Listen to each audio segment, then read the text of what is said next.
Oui, bonjour, donc je suis Bruno Pérez, je suis directeur régional Nouvelle-Aquitaine de ICAD Promotion. Donc ICAD Promotion est une société, un pure player promoteur, filiale de la Caisse des dépôts, qui a la particularité de balayer tout le spectre des métiers de la promotion. On va de la maison de retraite médicalisée au bureau, en passant par le logement inclusif, le logement social, tout ce qui contribue à la vie de la cité. Et comme notre actionnaire de référence, on travaille aussi sur la totalité du territoire. On veut être un acteur de territoire, un acteur de proximité. Je vais vous donner deux exemples. On construit bien entendu à Paris, à Bordeaux, à Toulouse, mais aussi cette année, on a livré deux équipements. Un équipement à Saintes, qui était un hôpital de soins de suite. On a livré une maison de retraite à Miramont-de-Guyenne, donc un petit village. Donc vous voyez, on veut vraiment, dans la ligne de l'ADN de la Caisse des dépôts, mailler le territoire et vraiment être un acteur de proximité.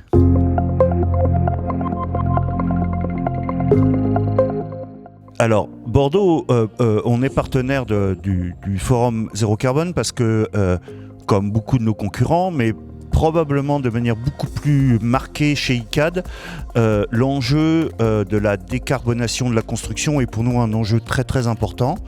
On a engagé beaucoup d'études, beaucoup même d'opérations en construction bois.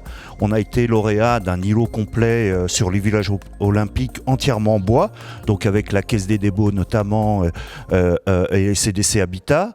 Et puis d'une manière générale, en province aussi, on est plutôt précurseur, puisqu'on a une opération par exemple tout en bois en cours de construction, en cours de livraison à Toulouse, qui s'appelle Wood Art. On a une opération en cours de construction à Bordeaux de 72 logements tout en bois, avec notamment le plus grand parking en construction bois d'Europe avec 500 places. Donc on a un vrai engagement au-delà des engagements RSE des entreprises et des autres. Nous, on est vraiment rentré en phase extrêmement opérationnelle. Vous venez d'intervenir sur la thématique habiter, se déplacer. Qu'est-ce que vous pouvez en dire ? Ce qu'on ressent dans tout ça, c'est que y a eu, comme je l'exposais, il y a eu deux grands lames de fond qui viennent s'entrechoquer.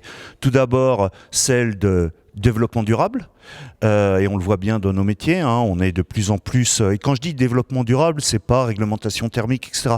C'est vraiment développement durable dans toute sa composante, et puis il y a aussi accessoirement un élément qui est aussi une lame de fond. On vit depuis pratiquement 2 ans d'événements majeurs, qui est le Covid, qui est en train d'interroger profondément nos modes de vie, notre relation à l'habitat, notre relation au travail, notre relation aussi à notre tissu relationnel, au lien social dans l'entreprise. Donc c'est vraiment des questions sur lesquelles ICAD s'interroge beaucoup, essaye d'apporter des réponses, essaye aussi de participer à ce genre de réunions parce qu'on se nourrit aussi de l'expérience, du ressenti et de l'expertise des autres. C'est pour ça qu'on a souhaité participer.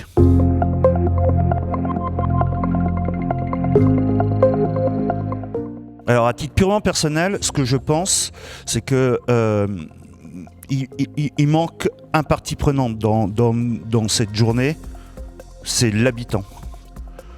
On voit bien, on échange entre guillemets, on va dire entre sachants pour faire court, mais on parle beaucoup de l'habitant, on parle beaucoup de l'usager, on parle beaucoup d'usage, on parle beaucoup de lien social, et quelque part, ça serait intéressant d'avoir à nos côtés ces gens, parce qu'on fait tout ça pour eux. On fait tout ça pour nos concitoyens, pour nos enfants. Et je pense que ça serait intéressant de voir quelle est la perception de nos concitoyens sur ces enjeux bas carbone, environnementaux, la résilience, etc. Je pense que ça serait extrêmement enrichissant.